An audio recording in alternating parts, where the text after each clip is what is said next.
자, 25학년도 9월 모의평가를 좀 살펴보고 있습니다. 자, 비문학 영역이 되겠고 4에서 7번 공정거래법과 관련된 지문이 되겠네요. 자, 문제 먼저 확인을 좀 해보겠습니다. 먼저 4번 문제는 내용 묻는 문제가 되겠고요. 5번 문제는 이제 포인트 문제가 되겠네요. 기억과 니은 이렇게 되어 있고 지금 선지가 1, 2번, 3, 4번, 5번 이런 식으로 되어 있습니다. 그래서 문제를 먼저 보는 이유는 먼저 풀 수 있는 문제 그리고 나중에 풀 수 있는 문제를 좀 구분을 하기 위한 겁니다. 6번에 윗글을 바탕으로 보기를 이해해라. 이제 사례 적용 문제가 되겠죠. 7번은 바꿔쓰기 문제.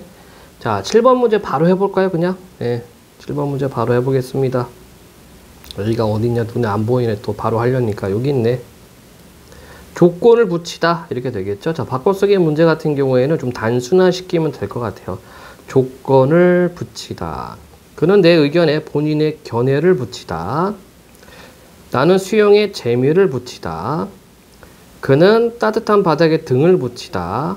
나는 알림판에 게시물을 붙이다. 그는 숯에 불을 붙이다. 자, 3, 4, 5번이 안 되겠죠? 자, A는 아까 뭐라고요? 조건을 붙이다. 요거였습니다. 그러면 내 의견에 본인의 견해를 붙여 발언을 이어나가다. 수영에 재미를 붙여 당연히 2번도 안 되겠다. 1번밖에 없군요. 그래서 7번 같은 문제는 좀 이렇게 단순화시켜서 그 서술어랑 또 목적어, 그 문장 성분, 서술어하고 해당되는 문장 성분을 단순화시키면은 뭐 찾는 데는 크게 어렵지 않겠습니다. 자, 그러면 지문을 조금 분석을 해보도록 할게요. 공정거래위원회는 시장 경쟁을 촉진하고 소비자 주권을 확립하기 위해 사업자의 불공정한 거래 행위와 부당한 광고를 규제한다. 이를 위해 공정거래법과 표시광고법을 발령한다. 자, 첫 번째 달라 별다른 거 없습니다. 공정거래위원회가 하는 게 공정거래법, 표시광고법. 공정거래법은 사업자의 재판매 가격 유지 행위를 원칙적으로 금지한다. 재판매 가격 유지 행위란, 자, 포인트 문제가 있었죠? 기억 잘 봐야 되겠네요. 재판매 가격 유지 행위란 사업자가 상품 용역을 거래할 때 거래 상대방 사업자 또는 그 다음 거래 단계별 사업자에게 거래 가격을 정해 그 가격대로 판매 제공할 것을 강제하거나 그 가격대로 판매 제공하도록 그 밖에 구속 조건을 붙여 거래하는 행위다. 이때 거래 가격에는 재판매 가격, 최고 가격, 최저 가격, 기준 가격이 포함된다. 권장 소비자 가격이라도 강제성이 있다면 재판매 가격 유지 행위에 해당한다. 자, 그래서 우리가 여기에서 이제 눈여겨볼 게 뭐냐면은 바로 이거죠. 강제성. 강제하거나 그 가격대로 판매 제공하도록 그 밖에 구속 조건을 붙여 거래하는 행위. 이거를 공정거래법에서는 원칙적으로 금지한다는 얘기입니다. 다음 단락. 자, 그래서 두 번째 단락에서는 이제 공정거래법에 있어서의 재판매 가격 유지 행위. 이거를 금지한다는 얘기예요. 즉, 쉽게 얘기해서 기업이 가격을 함부로 이렇게 강제하지 못하게끔 조항을 둔 겁니다. 자, 재판매 가격 유지 행위는 사업자의 가격 결정의 자유, 즉 영업의 자유를 제한하고 사업자 간 가격 경쟁을 제한한다. 유통조직의 효율성도 저하시킨다. 재판매 가격 유지 행위를 하는 사업자는 형사처벌은 받지 않지만 시정명령이나 과징금 부과 대상이 될 수 있다. 다만 공정거래법에 따라 공정거래위원회가 고시하는 출판된 저작물은 금지 대상이 아니다. 또 경쟁 제한의 폐해보다 소비자 후생 증대 효과가 큰 경우 등 정당한 이유가 있으면 재판매 가격 유지 행위가 허용되는데 그 이유는 사업자가 입증해야 한다. 자, 그러면 앞부분에서는 이 재판매 가격 유지 행위를 금지하는 그런 상황이 되는 거고 뒷부분에서는 그걸 또 허용하는 상황이 됩니다. 쉽게 얘기해서 재판매 가격 유지 행위를 금지하는 이유는 뭡니까? 바로 자유로운 시장 경쟁, 자유로운 시장 경쟁을 저해하기 때문에 재판매 가격 유지 행위를 못하게 하는 거죠. 그러나 출판물이나 또는 소비자 후생 증대 효과가 크다고 판단되는 경우에는 이것을 허용한다는 얘기입니다. 자, 표시광고법은 또 이렇게 해놨죠. 자, 그러면 내용이 달라졌습니다. 내용이 달라졌다면 5번에 1, 2번은 우리가 제껴갈 수 있다는 얘기예요. 가장 적절한 것은 1번. 기억은, 자, 우리가 방금 봤죠? 기억이 뭐였습니까? 네, 재판매 가격 유지 행위입니다. 기억은 소비자 후생 증대 효과가 시장 경쟁 제한의 폐해보다 작은 경우에 허용된다. 작은 경우가 아니라 큰 경우에 허용되겠죠? 기억을 공정거래법에서 금지하는 목적은 사업자의 가격 결정의 자유를 제한하기 위한 것이다. 자, 가격 결정의 자유를 제한하기 위해서 금지하는 것이 아니죠. 우리가 방금 봤었던 그 제한하는 이유가 있었습니다. 제한하는 이유는 뭐냐면은 재판매 가격 유지 행위 자체가 가격 결정의 자유, 영업의 자유를 제한하기 때문에 이것을 하지 못하도록 금지하는 겁니다. 그래서 공정거래법 금지하는 목적은 제한하려고 하는 것이 아니라 자유를 주기 위한 거죠. 따라서 2번은 안 됩니다. 자, 다시 지문. 표시광고법은 소비자를 속이거나 오인하게 할 우려가 있는 부당한 광고를 금지한다. 광고는 표현의 자유와 영업의 자유를 보호받는다. 하지만 사실과 다르거나 사실을 지나치게 부풀리는 거짓, 과장 광고, 사실을 은폐하거나 축소하는 기만 광고를 금지한다.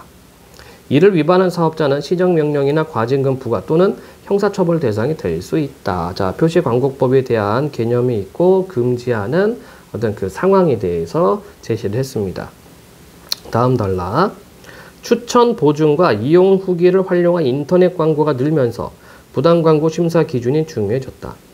공정거래위원회의 추천 보증 광고 심사 지침, 인터넷 광고 심사 지침에 따르면 추천 보증은 사업자의 의견이 아니라 제3자의 독자적 의견으로 인식되는 표현으로서 해당 상품 용역이 장점을 알리거나 구매 사용을 권장하는 것이다. 뭐가요? 바로 이 추천 보증이 되겠죠. 경험적 사실을 근거로 추천 보증을 할 때는 실제 사용해 봐야 하고 추천 보증을 하는 내용이 경험한 사실에 부합해야 부당한 광고로 제재받지 않는다. 전문적 판단을 근거로 추천 보증을 할 때는 그 내용이 해당 분야의 전문적 지식에 부합해야 한다. 추천 보증이 광고에 활용되면서 추천 보증을 한 사람이 사업자로부터 현금 등의 대가를 지급받는 등 경제적 이해관계가 있다면 해당 게시물에 이를 명시해야 한다. 자, 이번에는 추천 보증 이용 후기 광고에 대한 설명이었습니다. 그렇게 어려운 내용이 아니네요. 자, 위에 두 심사 지침에서 말하는 이용 후기 광고란 사업자가 자사 홈페이지 등에 게시된 소비자의 상품 이용 후기를 활용해 광고하는 것이다. 사업자는 자신에게 유리한 이용 후기는 광고로 적극 활용한다. 당연하죠. 반면 사업자는 자신에게 불리한 이용 후기는 비공개하거나 삭제하기도 하는데 합리적 이유가 없다면 이는 부당한 광고가 될 수 있다. 자, 그래서 합리적 이유 없이 이용 후기를 삭제, 비공개하면 안 된다는 얘기입니다. 사업자는 자신에게 불리한 이용 후기의 게시자를 인터넷상 명예훼손죄로 고소하기도 한다. 이때 이용 후기가 객관적 내용으로 자신의 사용 경험에 바탕을 두고 다른 이용자에게 도움을 주려는 등 공공의 이익에 관한 것으로 인정받는다면 게시자의 비방할 목적이 부정되어 명예훼손죄가 성립되지 않는다. 자, 그러니까 여기서 중요한 것은 뭡니까? 객관적 내용으로 공공의 이익에 관한 것. 이것은 명예훼손죄에 해당이 안 된다. 이렇게 되어 있습니다. 자, 그러면 우리가 5번, 3, 4, 5번을 제껴볼 수가 있겠죠. 니은을 할 때 사업자는 영업의 자유를 보호받지만 표현의 자유는 보호받죠. 4번, 니은은 사업자가 자신의 홈페이지에 직접 작성해서 게시한 이용 후기를 광고로 활용하는 것을 포함하지 않다. 당연하죠, 이거는. 이용 후기 광고는 사업자가 쓰는 것이 아니라 말 그대로 소비자가 그 제품을 이용하고 올리는 글입니다. 5번, 기억은 사업자와 소비자 간에, 니은은 소비자와 소비자 간에 직접 일어나는 행위다. 자, 니은 벌써 틀렸죠? 니은은 소비자와 소비자 간이 아니라 사업자와 소비자 간입니다. 그쵸? 그래서 이용 후기 좋은 것들을 자사 홈페이지에 이제 이용 후기 광고를 올리는 거죠. 따라서 가장 적절한 것은 4번이 되겠네요. 자, 문제 4번입니다. 윗글을 통해 알 수 있는 내용으로 적절하지 않은 것은 부당한 광고 행위에 대해서는 재판매 가격 유지 행위와 달리 형사처벌에 내려줄 수 있죠. 자, 한번 찾아볼까요? 그 부분. 부당광고. 여기 형사처벌 대상이 될 수 있다. 이렇게 해놨습니다. 다시 질문입니다. 거래 단계별 사업자에게 거래 가격을 강제하는 것은 유통조직의 효율성 저하를 초래한다. 예, 이건 뭐 내용이 그대로 나와 있습니다. 바로 어디 갔냐?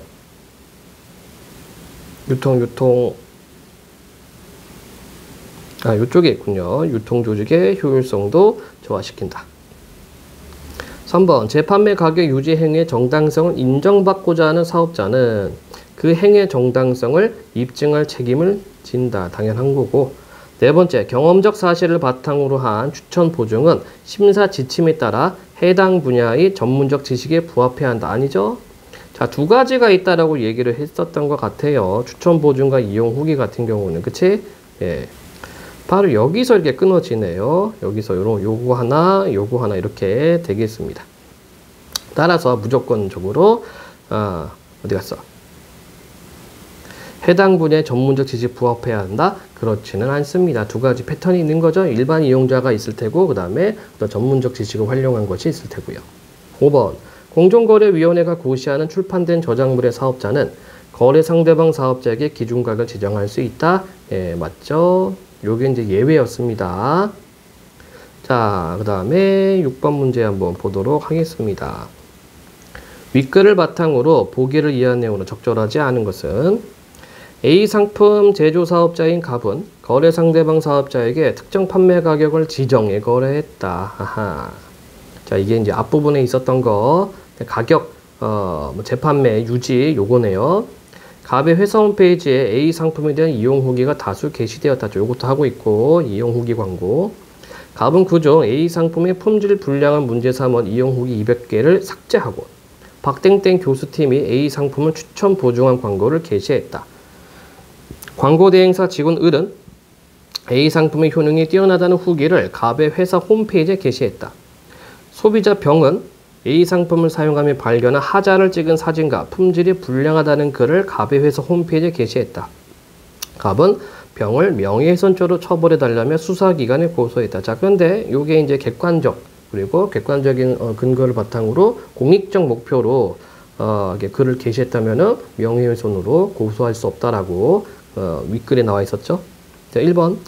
갑이 A 상품의 품질 불량을 은폐하기 위해 자신에게 불리한 이용 후기를 삭제하는 대신 비공개 처리하는 것도 부당광고에 해당이 됩니다. 위 선지에서 삭제, 비공개, 부당광고를 얘기를 했어요. 두 번째, 갑이 박 교수팀이 A 상품을 실험 검증하고 우수성을 추천 보증했다고 광고했으나 해당 실험이 진행된 적이 없다면 갑은 부당한 광고 행위로 제재를 받을 수 있겠죠. 자, 다시 지문을 조금 살펴보도록 하겠습니다. 여기 있죠. 전문적 판단을 근거로 할 때는 그 내용이 해당 분야의 전문적 지식에 부합해야 된다. 그러니까 어떤 객관적인 어떤 자료, 근거가 있어야 되는데 지금 선지 2번 지금 뭐 이렇게 실험이 진행된 적이 없다면은 당연히 부당 광고로 제재를 받을 겁니다. 3번.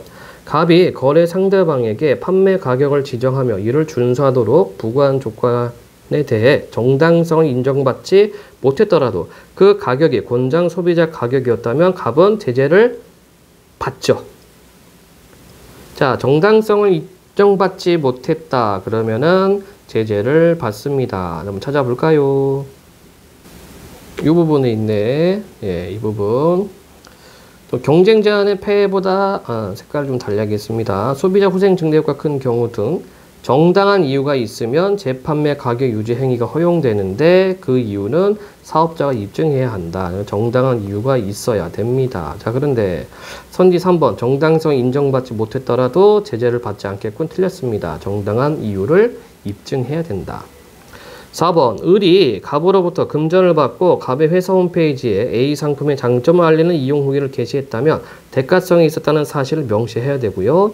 병이 A 상품을 직접 사용해보고 그 상품의 결점을 제시하면서 다른 소비자들에게 도움을 주려는 취지로 이용 후기를 게시한 점이 인정된다면 명예훼손죄가 성립되지 않죠. 따라서 틀린 건 3번이 되겠습니다. 자, 7번 오해문제 아까 했었죠? 예. 이렇게 해서 공정거래위원회 공정거래법, 그 다음에 부당광고에 대한 지문 및 문제 설명 마치도록 하겠습니다. 뭐 덧붙이자면은 뭐 문제가 그렇게 뭐 어렵거나 복잡하진 않네요. 이렇게 선지하고 지문이 딱딱 떨어지게끔 배치를 했습니다.